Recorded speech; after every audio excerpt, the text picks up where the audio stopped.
Indonesia adalah negara yang rawan bencana hidrometeorologi. BMKG memperingatkan dampak fenomena El Nino yang dapat memperburuk kebakaran hutan dan lahan di Indonesia. Berbagai upaya mitigasi dilakukan berbagai instansi terkait sejak awal tahun 2023. Kasus kebakaran hutan dan lahan terburuk di Indonesia terjadi pada tahun 2019. Diperkirakan 942.000 hektar lahan terbakar. Bank Dunia memperkirakan total kerugian ekonomi mencapai 75 triliun rupiah. Ada 11 wilayah rawan kebakaran hutan di Pulau Sumatera, Jawa, dan Kalimantan. Salah satunya Kalimantan Barat.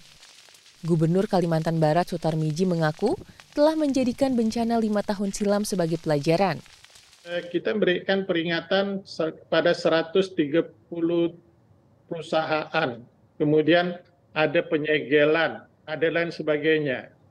Nah, kalau penegakan hukum seperti ini bisa kita lakukan, maka ya perusahaan-perusahaan itu akan menjaga wilayah dia. Ya, tidak mungkin pemerintah bisa menjaga karena luas gambut Kalbar ini 2,8 juta hektar. Tindakan tegas lewat jalur hukum terbukti menurunkan bencana kebakaran hutan dan lahan sejak tahun 2019 hingga tahun 2022. 5 tahun silam, ada lebih dari 150.000 hektar lahan di Kalimantan Barat yang terbakar. Pada tahun 2022, angka tersebut turun menjadi 20.000 hektar. Hal serupa disampaikan Direktur Jenderal Pengendalian Perubahan Iklim KLHK, Laksmi Dewanti. Menurut Laksmi, kebakaran hutan dan lahan di Indonesia berkurang hingga 88% sejak tahun 2019 hingga tahun 2022. Laksmi menegaskan, upaya mitigasi bencana kebakaran hutan dan lahan terus dilakukan, mengingat Indonesia berada di daerah rawan bencana hidrometeorologi.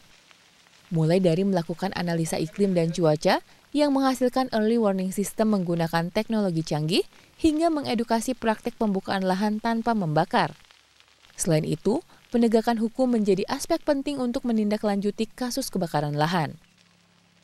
Penegakan hukum yang tadi disampaikan itu memang merupakan bagian dari solusi permanen.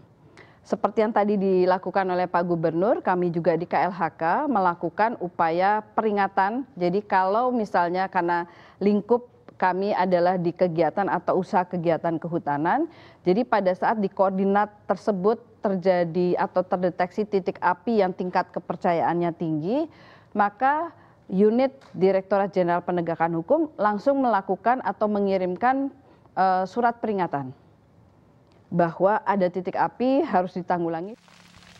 Laksmi menambahkan, menanggapi himbauan BMKG terkait fenomena El Nino, KLHK dan instansi terkait telah melakukan koordinasi sejak awal tahun 2023. Tujuannya adalah untuk memperkecil resiko kebakaran di Indonesia.